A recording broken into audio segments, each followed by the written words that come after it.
During the Renaissance, the center of every artisan's world was the workshop.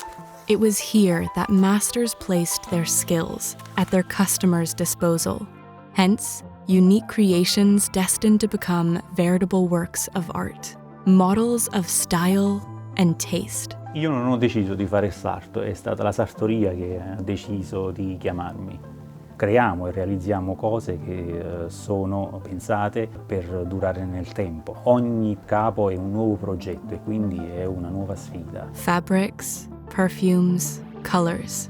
Craft products have always been synonymous with quality, enhanced in the course of time by new forms of expression. La passione diventa business, ovviamente sempre alla base avendo un prodotto di qualità. Ci teniamo molto alla cura dei dettagli, alla scelta dei materiali, quindi la qualità è sicuramente più alta.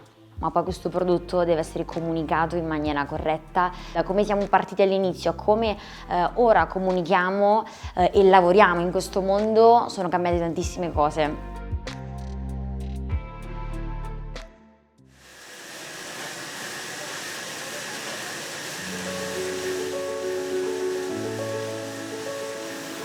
In some local areas, artisan creativity has taken on unexpected shapes and forms, wedding the cause of eco-sustainability.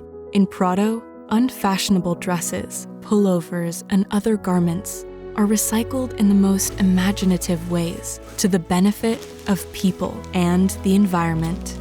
Quando eravamo piccoli nel distretto di Prato tutti giocavamo con le rocche e gli strumenti tessili perché in ogni garage c'era un telaio che viaggiava. Ci siamo guardati indietro guardando quello che era la nostra storia, quello che facevano i nostri nonni, i nostri babbi e l'abbiamo rimesso in chiave moderna.